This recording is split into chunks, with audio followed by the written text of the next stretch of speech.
Genesis 47. So Joseph took 5 of his brothers and went to the king. He told him, My father and my brother had come from Canaan with their flocks, their herd, and all that they owned. They are now in the region of Goshen. He then presented his brother to the king. The king asked them, What is your occupation? We are shepherds, sir, just as our ancestors were. They answered, We have come to live in this country because in the land of Canaan the famine is so severe that there is no pasture for our flocks. Please give us permission to live in the region of Goshen. The king said to Joseph, Now that your father and your brother have arrived, the land of Egypt is theirs. Let them settle in the region of Goshen, the best part of the land, and if there are any capable men among them, put them in charge of my own livestock. Then Joseph brought his father Jacob and presented him to the king. Jacob gave the king his blessing, and the king asked him, How old are you?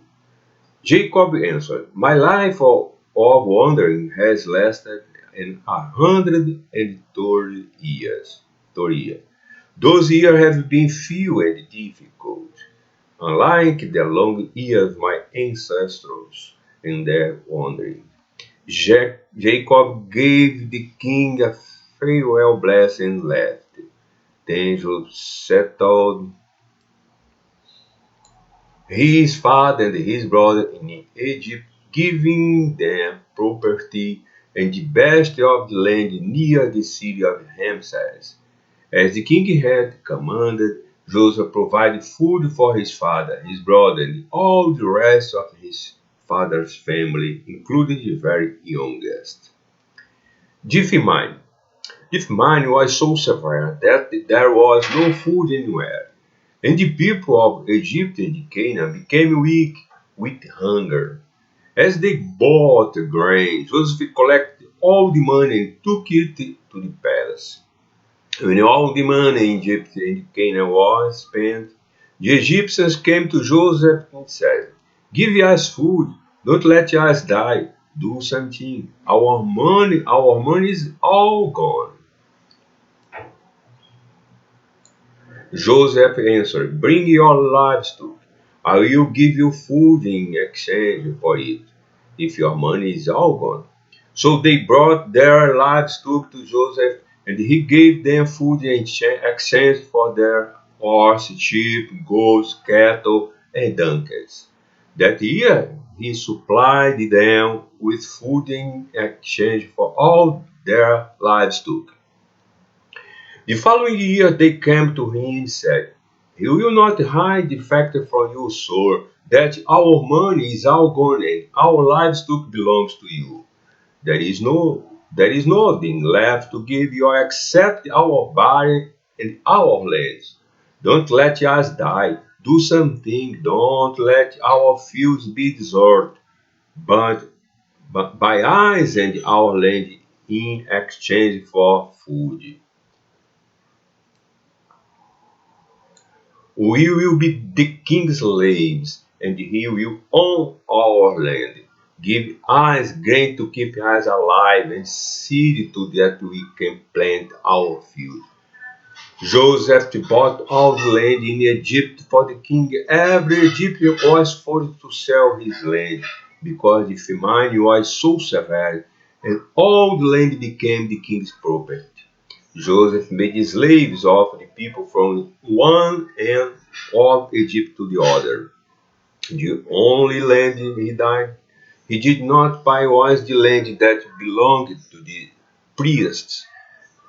They did not have to sell the land because the king gave them own allowance to live on.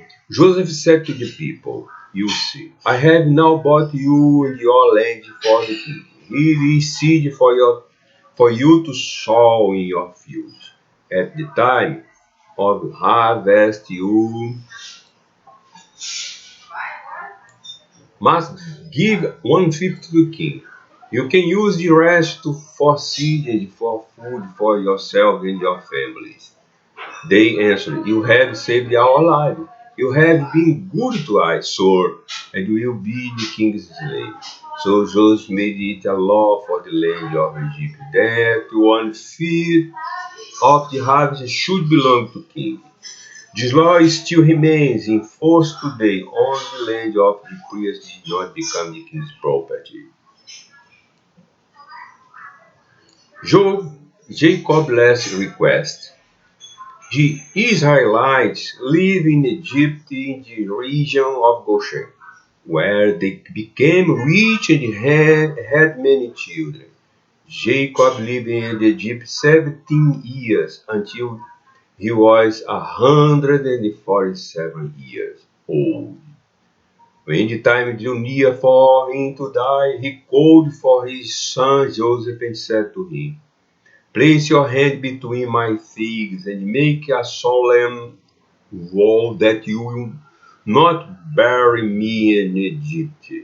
I want to be buried where my fathers are. Carry me out of Egypt and bury me where they are buried. Joseph answered, I will do as you say. Jacob said, make vow that you, Joseph, made the vow. And Jacob gave thanks that on his bed.